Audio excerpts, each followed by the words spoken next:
Two-time champions. Yes, we are finally. Funky gets a quad kill. Oh, big barrage on the side of Funky.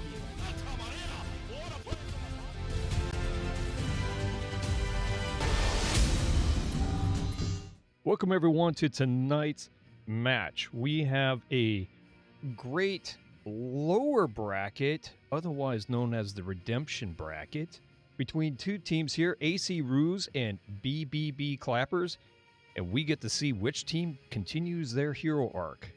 Our Sherpas for tonight, heading us over this mountain of Overwatch saltiness and complexity, is Asmund and Nihilus. Guys, have a great cast tonight. Take it away. Thank you. Thank All right, you very yeah. much. We're gonna just we're gonna dive in here in just a second here. I still haven't picked a map. I'm still making sure I get all of the people in the right spots, get the maps going, everything. Yeah, we got a really good match today between AC Roos and Bybyb Clappers is what we've decided on. BBB clappers, yeah. This Let me is call 'em this is Bybyb. gonna be a really interesting one. And to Wise Guy's point about lower bracket and redemption bracket. Hey, I'm from the FGC. I'm from the Smash community. We call it losers bracket because you only get here if you lose. Wow. Which is something that AC Roos had not done all tournament until they ran into UK and Fantasia. Until they ran... Wait, no, not UK and Fantasia. They ran into... Oh my god, who's in Winners Finals right now? UKN and Aimless. Aimless. They played against Aimless and lost, right? Yeah. Yes, they did. AC Roos had been undefeated all tournament long until they ran into Aimless Esports, who just were really, really dominant in that match. I don't think anyone really expected AC Roos to be sitting in lower bracket round one, right? Same with Kevin Fan Club, who also, our top two seeds both got knocked to round one of lower bracket. I don't think the Roos expected to be here. I don't think many people expected them to be here. And yet they're fighting for their tournament life right off of the bat. Both teams are, actually. Both teams are, yeah. Yep. Clappers managed to sneak into the playoffs at seed 6. So they went up against UK and Fantasia and lost that in their round one. UK and Fantasia, though, a really, really, really strong team. They looked a level above the competition so far. So Clappers, this is their chance to redeem themselves. They got a pretty tough draw in our number 1 seed in the regular season, the AC Roos. But if there were ever a time to put on a huge show and show why you made it to playoffs and show why you're a contender for this tournament, now is the time to do it. Now is the final chance to do it. So we'll see what they're able to bring today. I'm so excited to see what they're going to bring today. Just so you know, Cajun, I did pass you game owner because I don't know if you just wanted that or not. They acknowledged. But you got it, so you can start. They both read it up. Anyway, yeah, this is going to be a really exciting match between AC Roos and Bybyb Clappers. I've been saying Bybyb. I don't know. Bybyb Clappers. I've been saying it too. Yeah, it's hard not to. I mean, you just try to always pronounce it phonetically. We do see. Did you mention that Shiny Umbreon just kind of chilling on the AC Roos team today, just as a ringer? We have not. Yeah. So, of course, Iron Lithium, the tank for the AC Roos, has ranked out of being able to compete in the tournament. And so filling in, the AC Roos immediately went to my team, Plant Gang, and asked who was able to play tonight. Shaved Almonds, one of our tanks, was not able to compete, and I am, of course, casting. So our next up was Shiny Umbreon, who's got a lot of time on Diva, but hasn't. It's not Shiny Umbreon's traditional role. Shiny typically plays support, so tank is gonna be a little bit of a switch for them today. I think they said that they're actually putting Shiny on support, and they're putting PK Master on tank. Oh, okay, that makes sense. Okay, yeah. Smart. Yeah, and then upset. How many hours again does Shiny Umbreon have on the Mercy hero? We took a look. On support, Shiny Umbreon has about 1,100 hours, and on Mercy, Shiny Umbreon has 840. So a little bit of a preference there, you know. We Looks all like have. Shiny Hey, Umbreon's don't look going at. with Mercy. Looks like they picked Mercy there. Interesting Oh, choice. Yeah. Nice.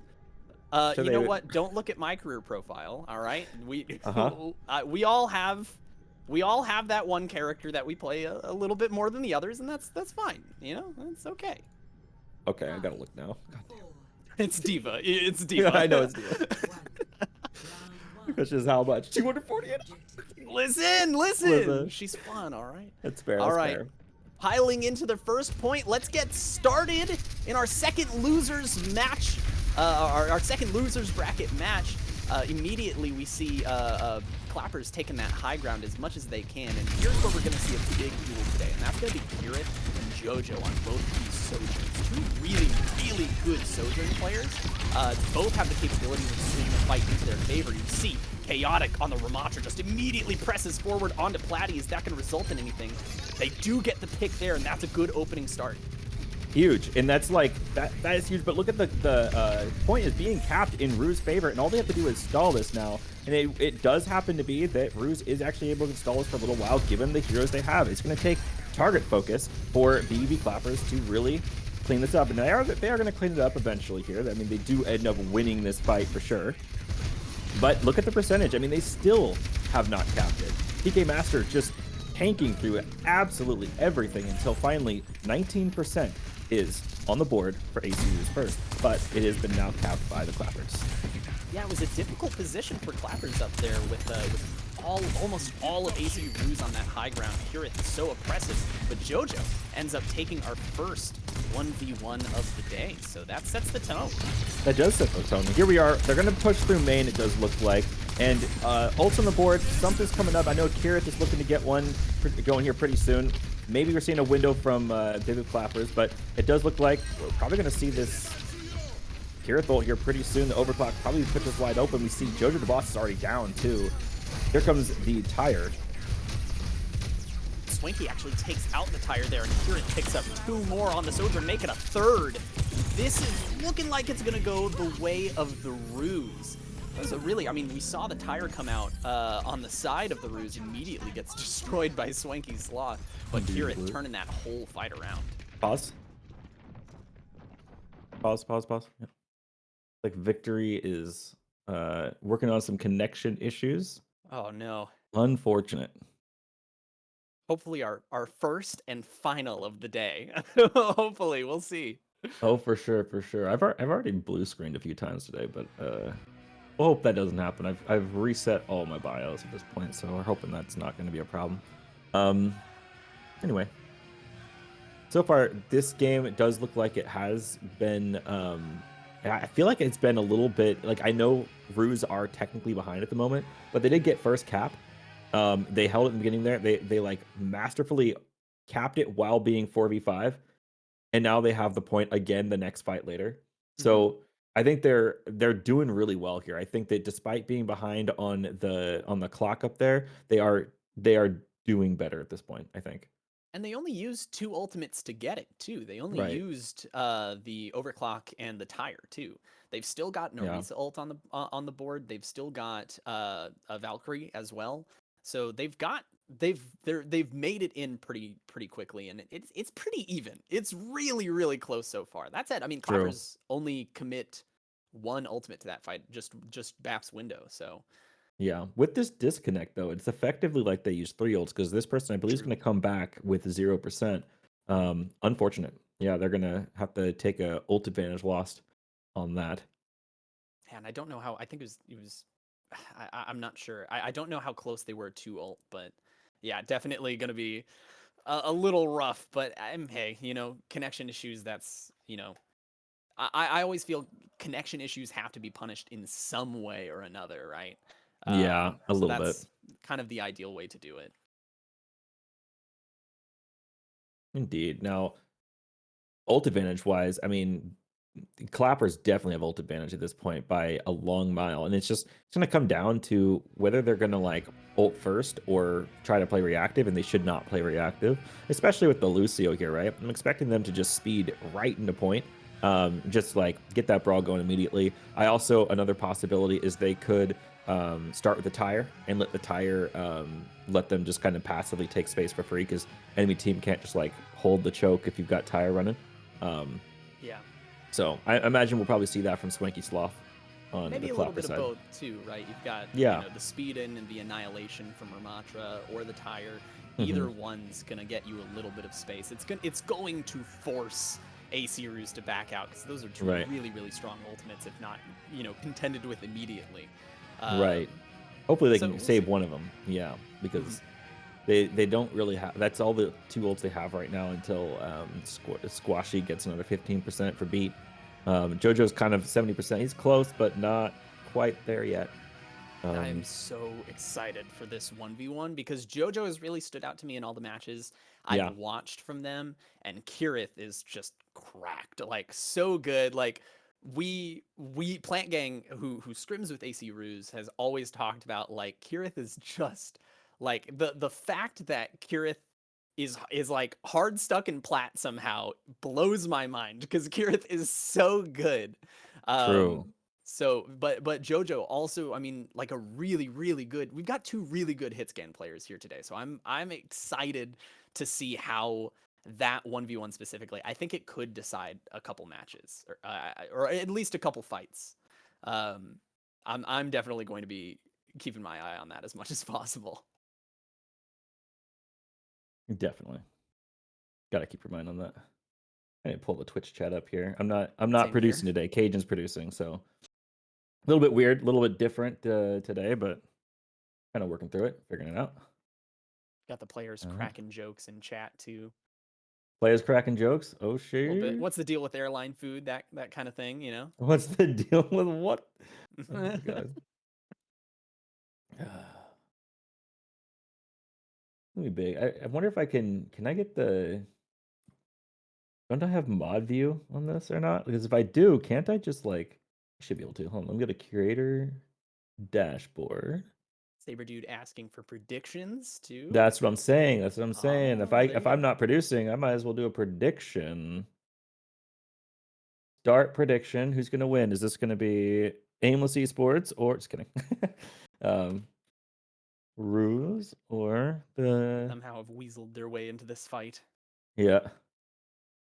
I mean, we could talk about that too. UK and Fantasia versus Aimless is going to be a crazy winners finals. That's going to be nuts.